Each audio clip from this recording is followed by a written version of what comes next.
सावन मास की भोलेनाथ की व्रत कथा। एक गाथा है, उस समय की है जब भगवान शिव को वर के रूप में प्राप्ति के लिए देवी पार्वती जंगल में घोर तपस्या में लीन थी। उनकी ऐसी तपस्या देखकर समस्त देवगण शिव जी से प्रार्थना कर रहे थे कि हे देवाधिदेव पार्वती की मनोकामना पूरा करो। भगवान शिव ने तपस्वियों को देवी पार्वती की परीक्षा लेने के लिए भेजा।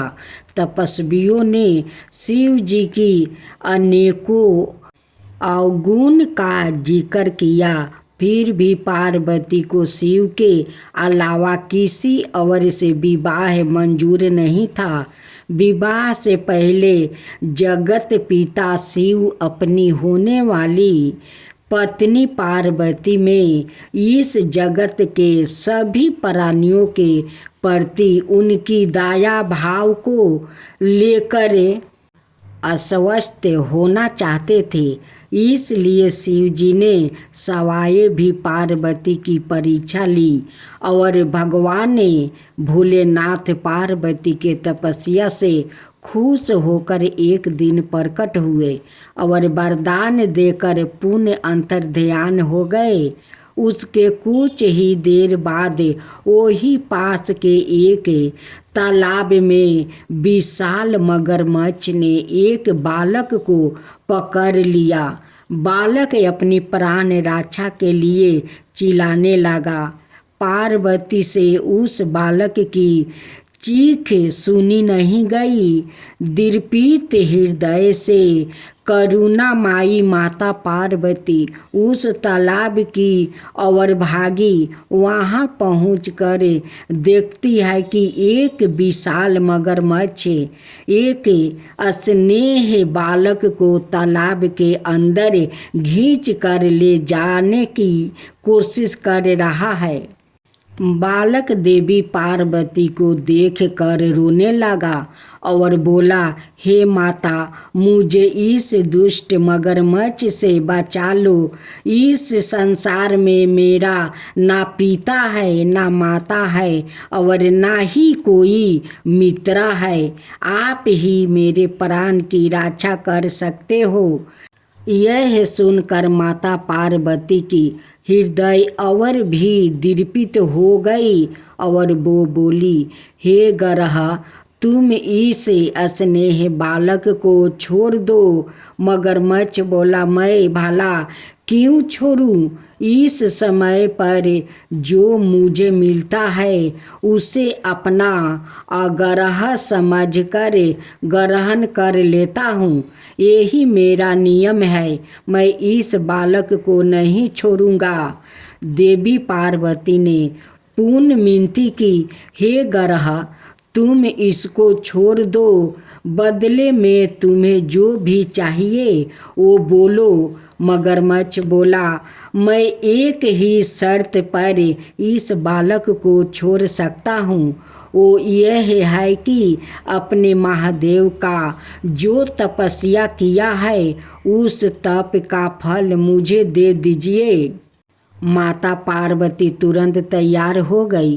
वो बोली, मैं अपने तप का फल तुम्हें दे दूंगी, लेकिन तुम इस बालक को मुक्त करो। मगरमच्छ फिर बोला, हे देवी, आप ठंडे दिमाग से सोच कर फैसला लो।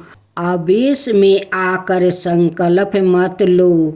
आपने जो हजारों बरस से तप किया है वो देवता से भी संभव नहीं है और उस तप का फल इस तुच्छ बालक के जान के बदले चल जाएगा। माता पार्वती बोली, हे ग्रह, मेरा निश्चय अटल है।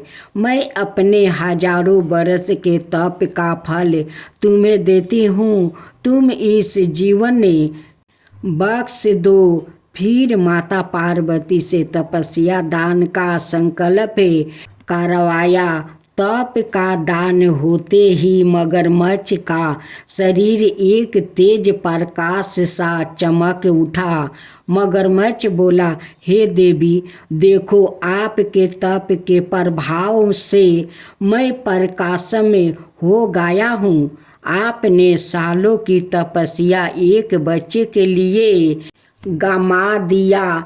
चाहो तो मैं तुम्हें अपनी गलती सुधारने का एक अवसर और दे सकता हूँ। पार्वती जी ने कहा, तप तो मैं पूर्ण कर सकती हूँ, किंतु यदि तुम इस बालक को निगल जाते हो तो क्या इसका जीवन पुण्य वापस मिल पाता? देखते ही देखते बालक और मगरमच्छ दोनों ही अदृश्य हो गए। पार्वती जी ने सोची, मैं तप दान कर दिया, अब पूर्ण तपस्या प्रारंभ करती हूँ और फिर से तपस्या करने का संकल्प लिया। संकल्प लेते ही फिर से भगवान शिव प्रकट हुए और बोले, हे पार्वती, भला अब क्यों तपस्या करने जा रही हो? पार्वती जी ने कहा, प्रभु, मैंने अपनी सारी तपस्या दान कर दिया है। आपको पति के रूप में पाने के लिए मैं फिर से वापस ही कठिन तपस्या कर आपको प्रसन्न करूंगी। शिव जी ने कहा, हे पार्वती, मगरमच्छ और लड़के दोनों ही रूपों में मैं ही था। तुम्हारा जीत संसार के सुख दुख का अनुभव करता है, यह नहीं इसकी परीक्षा लेने के लिए मैंने ही यह सब किया था। सभी रूपों में दिखने वाला वो मैं ही हूँ। तुमने अपना तपस्या मुझे ही दिया है। इस तरह पार्वती जी ने अपनी परीक्षा में सफल हुई।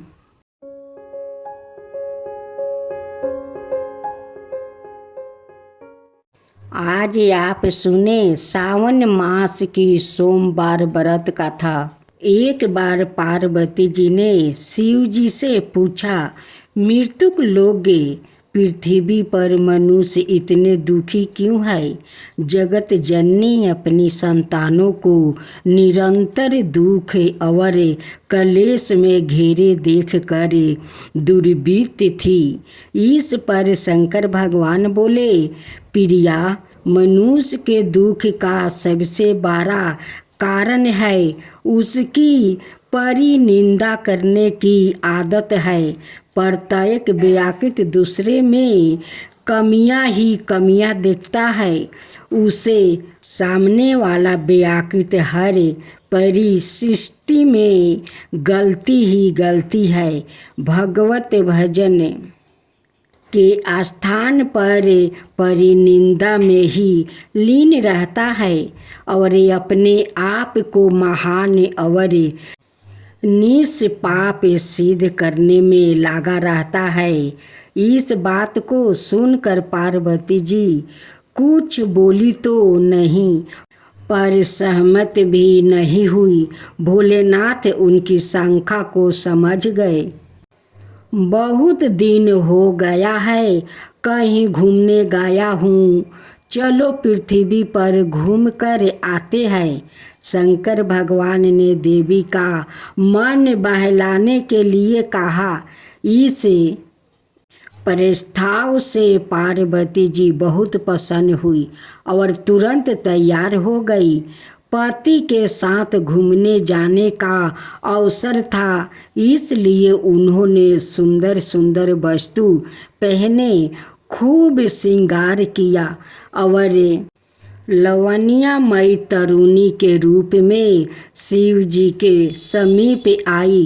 पर यह क्या, शंकर भगवान जैसे थे, जहाँ थे वही वैसे ही बैठे हुए थे। पार्वती जी थोड़ा नाराज होकर बोली, क्यों, क्या चलना नहीं है? आप अभी तक तैयार नहीं हुए?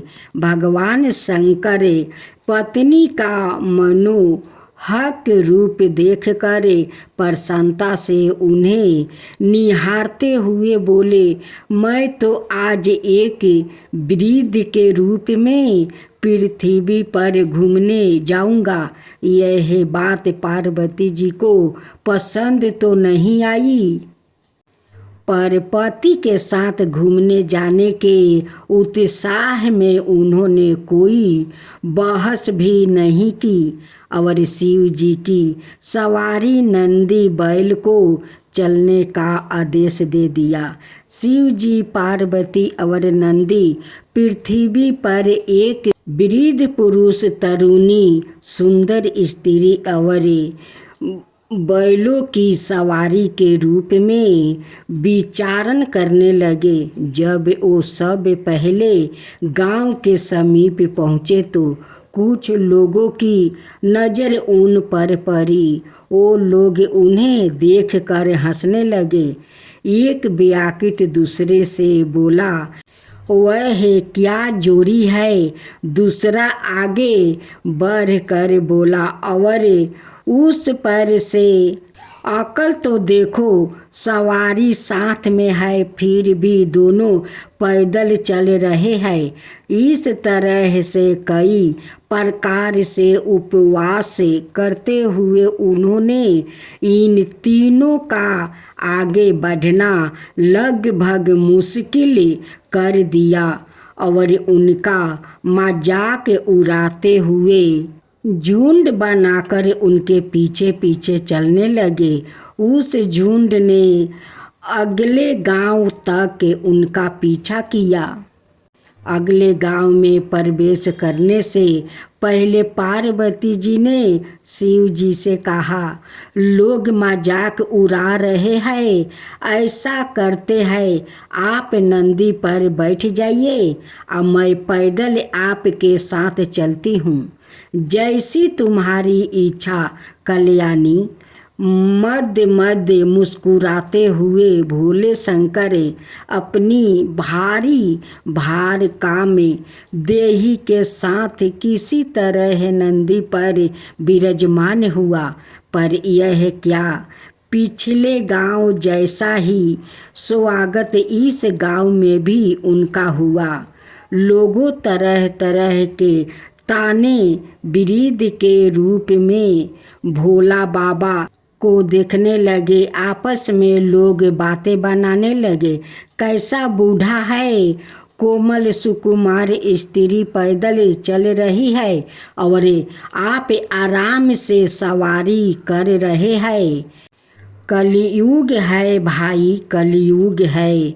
मन चलो ना तो देवी का चलना ही दूभर कर दिया। किसी तरह भीड़ से बचते बचते यह तीनों गिरते पड़ते गांव के बाहर पहुँचे।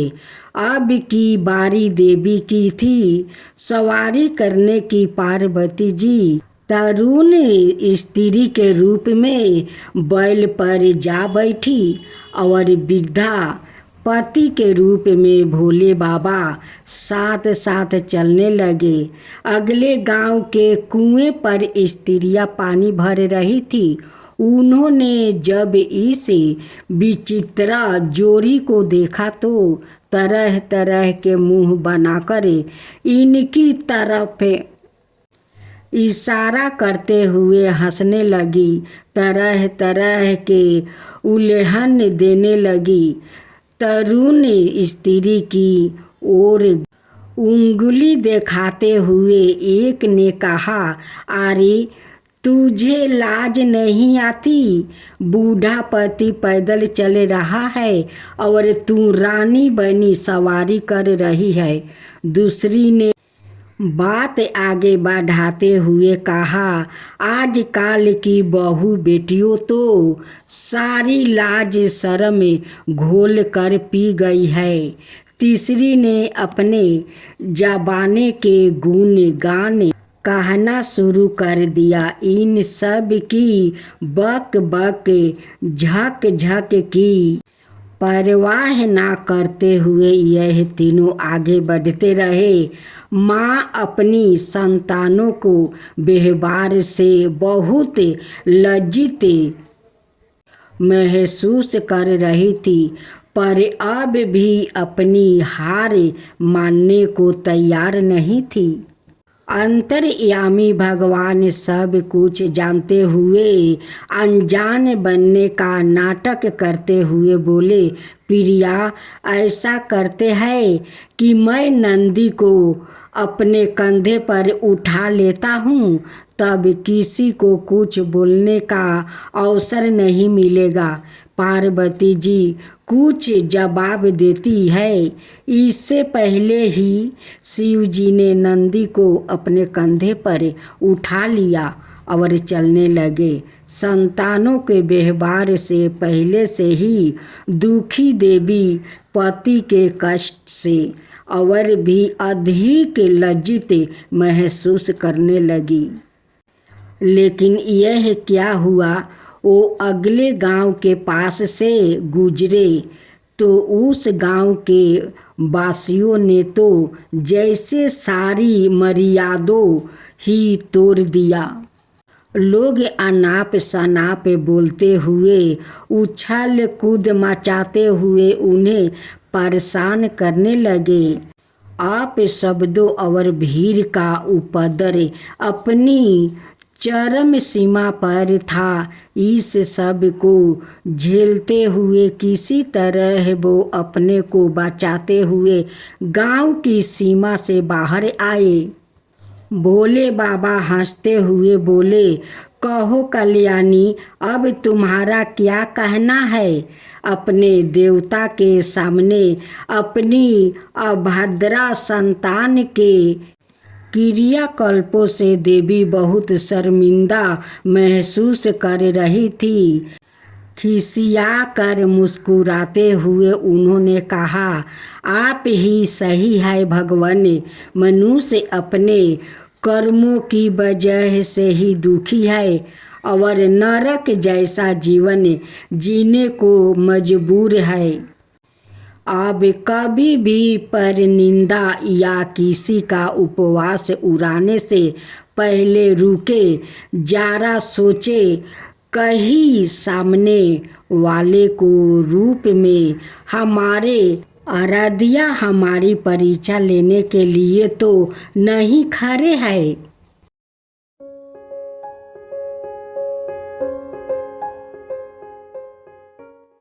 भक्तजनों, आज आप सुने भगवान शंकर की व्रत कथा।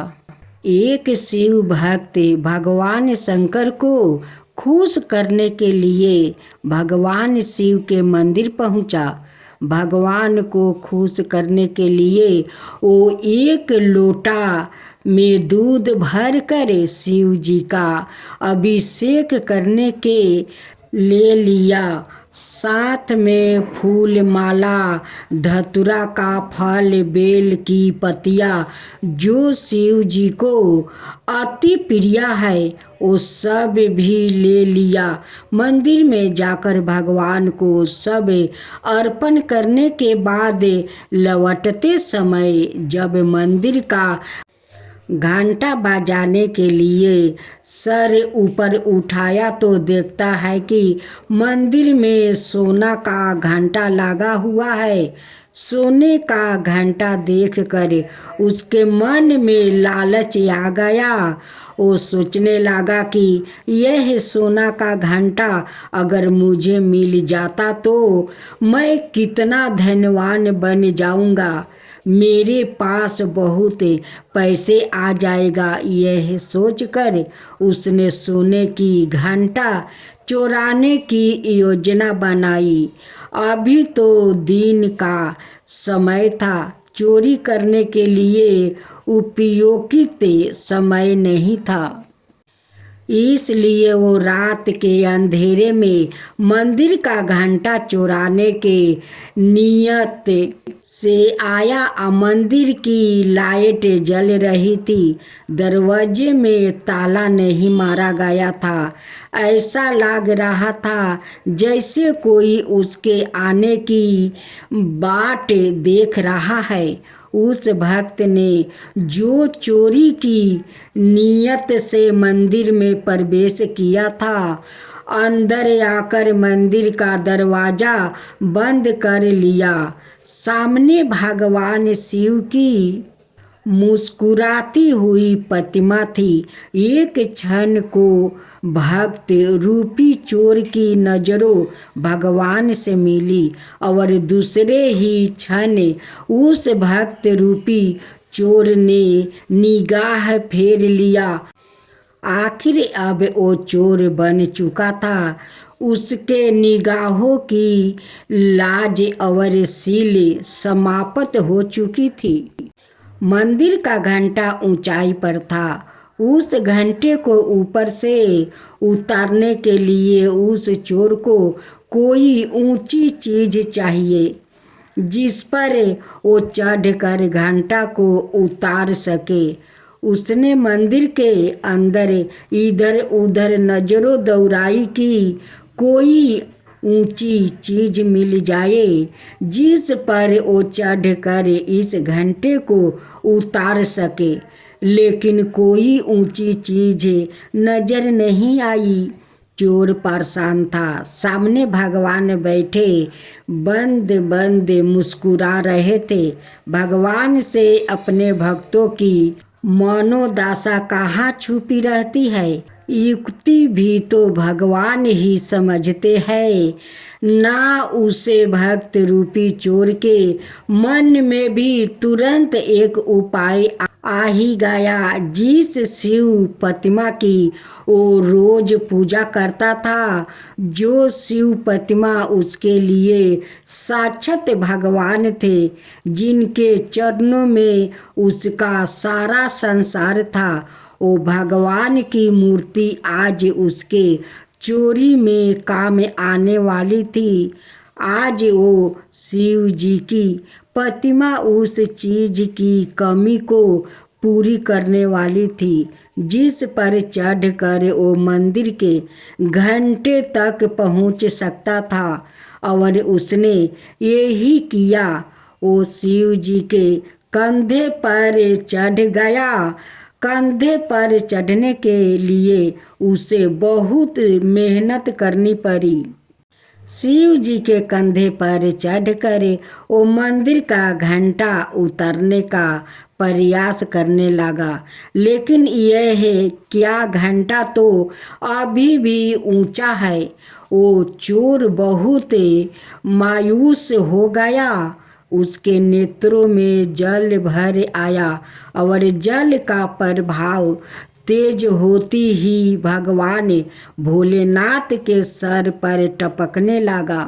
भगवान भोलेनाथ सदा अपने भक्तों की सूद लेने वाले, जल की धारा से प्रसन्न होने वाले, आज कैसे नहीं प्रसन्न होते।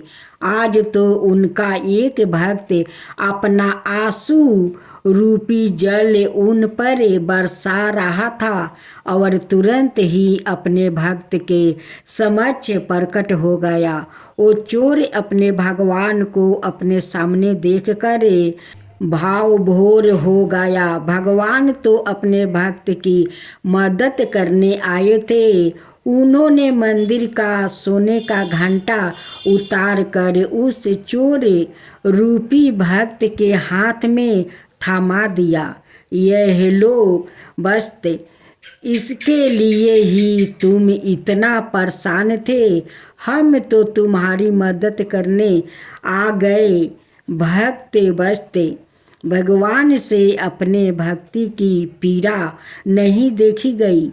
भगवान का दर्शन पाकर अब उस चोर की अंत धर्मात्मा भी उसे धिधिकारने लगा। वो भगवान के चरणों में गिर पड़ा अपने आंसुओं से भगवान के चरणों को पखारने लगा। भगवान ने प्रेम से उसके सर पर हाथ फेरा और अंतर ध्यान हो गए। अब वो चोर फिर से शिव भक्त बन गया था, एक सच्चा शिव भक्त था। तो ऐसे है हमारे भोलेनाथ, कब किसको कौन सी बात पर प्रसन्न होकर दर्शन देंगे। भोलेनाथ कहाँ नहीं जा सकते हैं, वो तो कण कण में बसते हैं, जहाँ तहाँ जा सकते हैं।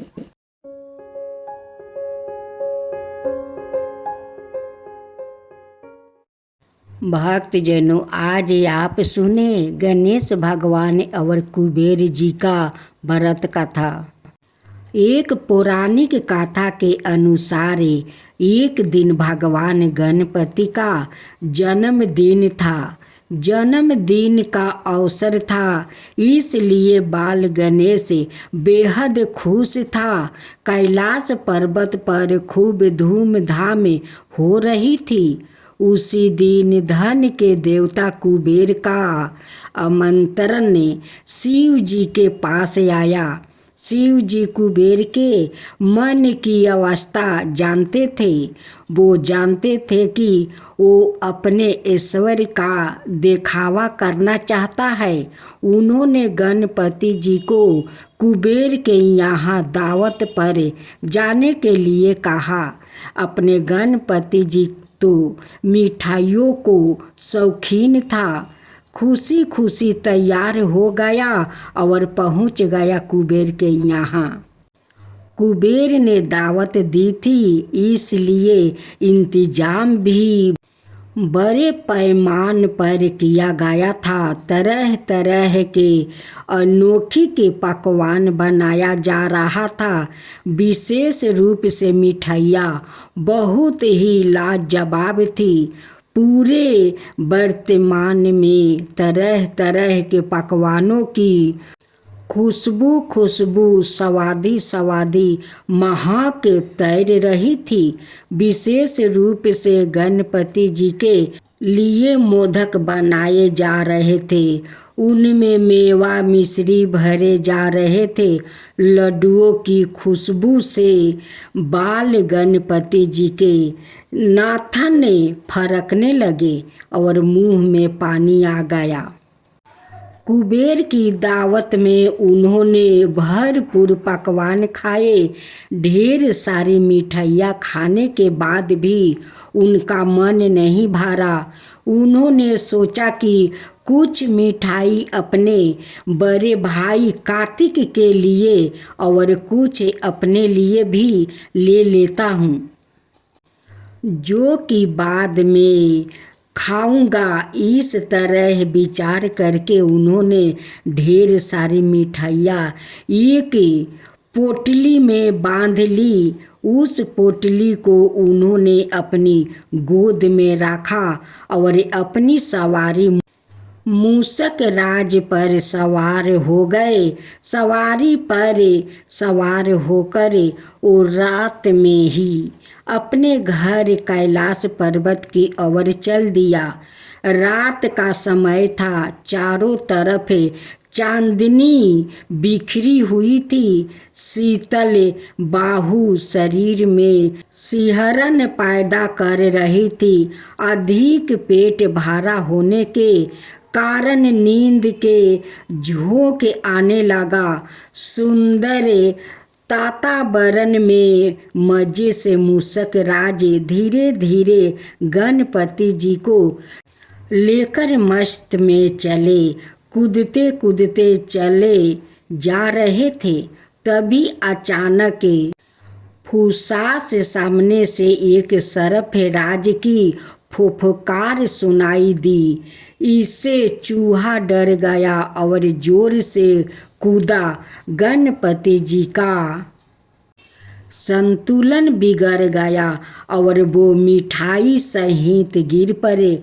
उन्होंने इधर उधर चारों तरफ देखा कि कोई देख तो नहीं रहा है, ना निर्जल रात्रि का समय था, वहाँ कोई नहीं था। हाँ, इससे गणपति जी को सांत्वना मिली और उन्होंने मिठाई को एकत्रित करना शुरू किया।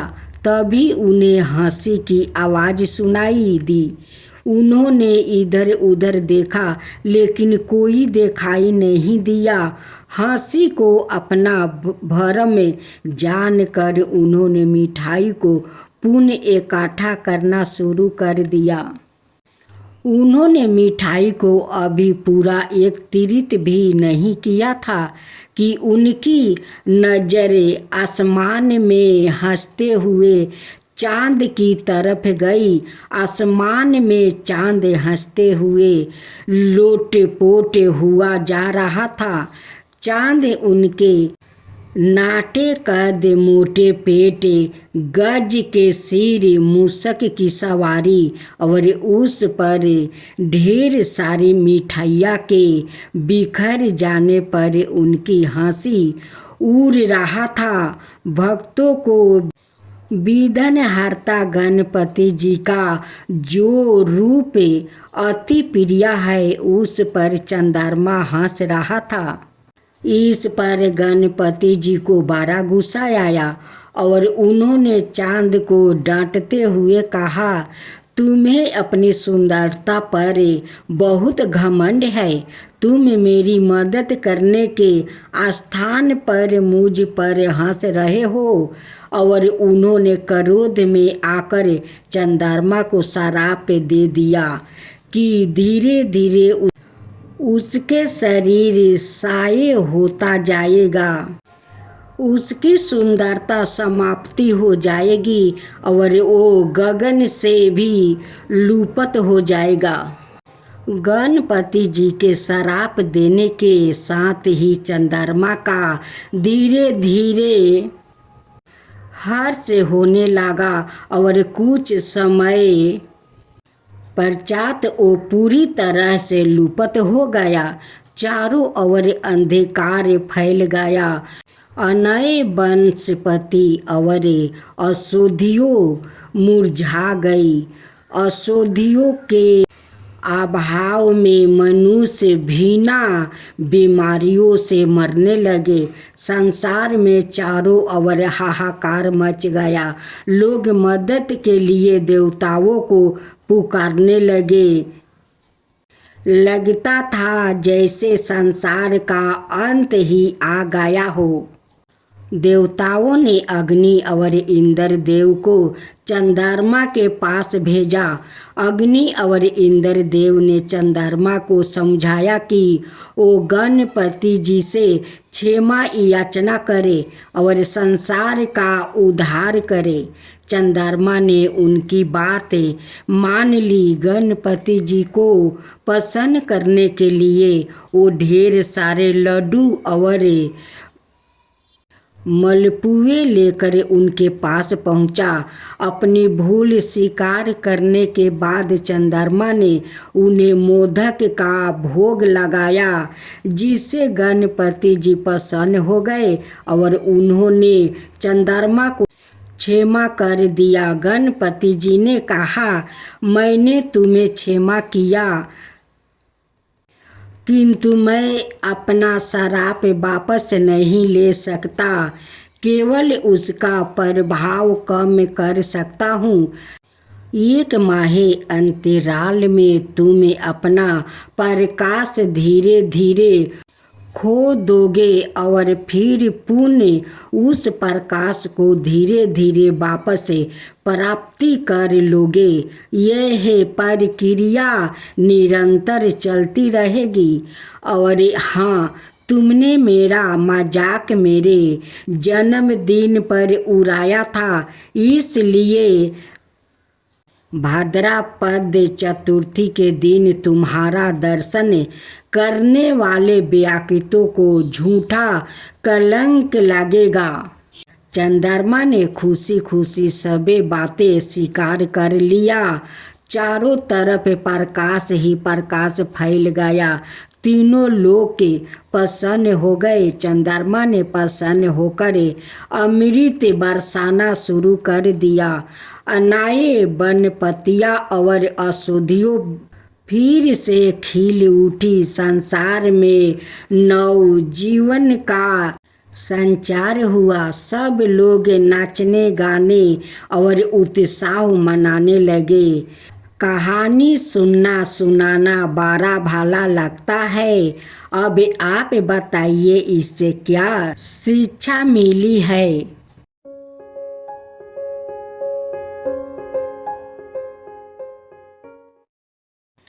आज आप सुने गणेश जी की खीर की कहानी। एक बार गणेश जी ने पृथ्वी के मनुष्यों परीक्षा लेने का विचार किया। वो अपना रूप बदलकर पृथ्वी पर भ्रमण करने लगे। उन्होंने एक बालक का रूप बना लिया। एक हाथ में एक चम्मच में दूध ले लिया और दूसरे हाथ में एक चिमटी चावल ले लिया और गली गली घूमने लगे। साथ ही साथ आवाज़ लगाते चल रहे थे, कोई मेरे लिए खीर बना दे, कोई मेरे लिए खीर बना दे। कोई भी उन पर ध्यान नहीं दे रहा था, बल्कि लोग उन पर हंस रहे थे। लगातार एक गांव के बाद दूसरे गांव इसी तरह चक्कर लगाते हुए पुकारते रहे, पर कोई खीर बनाने के लिए तैयार नहीं था। सुबह से शाम हो गई। गणेश जी लगातार घूमते रहे। एक बुढ़िया थी। शाम के वक्त अपनी झोपड़ी के बाहर बैठी हुई थी। तभी गणेश जी वहाँ से पुकारते हुए निकले कि कोई मेरी खीर बना दे, कोई मेरी खीर बना दे। बुढ़िया बहुत कोमल हृदय वाली स्त्री थी। उसने कहा, बेटा मैं तेरी खीर बना देती हूँ। गणेश जी ने कहा, माई अपने घर में से दूध और चावल लेने के लिए बर्तन लाओ। बुढ़िया एक कटोरी लेकर जब झोपड़ी से बाहर आई तो गणेश जी ने कहा, अपने घर का सबसे बड़ा बर्तन लेकर आओ। बुढ़िया को थोड़ी झंझलाहट हुई, पर उसने कहा, चलो बच्चा का मन राख लेती हूँ। और अंदर जाकर वो अपने घर सबसे बड़ा पतीला लेकर बाहर आई। गणेश जी ने चम्मच में से दूध पतीले में ढालने शुरू किया। तब बुढ़िया के आश्चर्य की सीमा नहीं रही जब उसने देखा दूध से पूरा पतीला भर गया है। एक के बाद एक वो बर्तन झोपड़ी से बाहर लाती गई और उसमें गणेश जी दूध भरते चला गया। इस तरह से घर के सारे बर्तन दूध से लबलाब भर गया। गणेश भगवान ने बुढ़िया से कहा, मैंने स्नान करके आता हूँ, तब तक तुम खीर बना लो, मैं आपस आकर खाऊंगा। बुढ़िया ने पूछा, मैं इतनी सारी खीर का क्या करूँगी। इस पर गणपति जी बोले, सारे गांव को दावत दे दो। बुढ़िया ने बड़े प्यार से मन लगाकर खीर बनाई। खीर की भीनी भीनी मीठी मीठी खुशबू चारों दिशाओं में फैल गई। खीर बनाने के बाद वो हर घर में जाकर खीर खाने का न्योता देने लगी। लोग उस पर हंस रहे थे। बुढ़िया के घर में खाने को दाना नहीं और यह सारे गांव को खीर खाने की दावत दे रही है।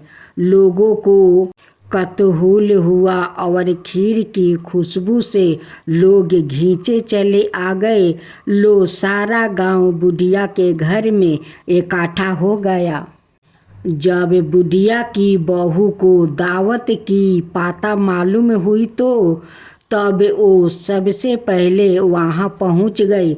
उसने खीर से भरे पतीलों को जब देखा तो उसके मुंह में पानी आ गया। उसे बड़ी जोर से भूख लगी हुई थी। उसने एक कटोरी में खीर निकाल ली और दरवाजे के पीछे बैठकर खाने की तैयारी करने लगी। इसी बीच एक जूठा गिर गया और गणपति जी को भोग लाग गया और वो प्रसन्न हो गए। अब पूरे गांव को खाने की दावत देखकर बुढ़िया वापस अपने घर आई तो उसने देखा बालक वापस आ गया था। बुढ़िया ने कहा, बेटा खीर तैयार है, भोग लगा लो। गणपति जी बोले, माँ भोग तो लाग चुका है, मेरा पेट पूरी तरह से भर गया है, मैं तृप्त हूँ, अब तू खा, अपने परिवार और गांव वालों को खिला। बुढ़िया ने कहा, यह तो बहुत ज़्यादा है, सबका पेट भर जाएगा, इसके बाद भी यह बच जाएगी, उस बीच खीर का मैं क्या करूँगी। इस पर गणेश जी बोले, उस बची खीर को रात में अपने घर के चारों कोना में रख देना। और बुढ़िया ने ऐसा ही किया। जब सारा गांव जी भर कर खा चुका तब भी ढेर सारी खीर बच गई। उसने उसके पात्रों को अपने घर के चारों तरफ रख दिया। सुबह उठकर उसने क्या देखा, पतीलों में खीर के स्थान पर हीरे जवाहरात और मोती भर गया है। वो बहुत खुश हुई, उसकी सारी दलिद्रता दूर हो गई और वो आराम से रहने लगी। उसने गणपति जी का एक भाव मंदिर बनवाया और साथ में एक बड़ा सा तालाब भी खुदवाया। इस तरह उसका नाम दूर दूर तक प्रसिद्ध हो गया। उस जगह वार्षिक मेले लगने लगे। लोग गणेश जी की कृपा प्राप्ति करने के लिए उस स्थान पर पूजा करने लगा और मन्नत मांगने के लिए आने लगे। गणेश जी सबकी मनोकामना पूरी करने लगे। जय शिवा ओमकारा, प्रभु हरे शिवा ओमकारा, ब्रह्मा विष्णु सदा शिव अर्धंगिनी धारा। ओम जय शिवा ओमकारा, एकानन चतुरानन पंचानन राजे, शिव पंचानन राजे, हंसासन गरुड़ासन विषवाहन साजे। ओम जय शिवा ओमकारा, दो भुज चार चतुर भुज दस भुज अति सोहे, तीनों रूप निरखता त्रिभुवन जनि मोहे। ओम जय शिवा ओमकारा, अक्षर माला बने माला मंगल माला तारी, चंदन मृग मद सोहे बोले सुभिकारी। ओम जय शिवा ओमकारा, श्वेतांबर पीतांबर गंबर अंगे, सनकादिक बर माला महादिकी भूतादिकी संघे।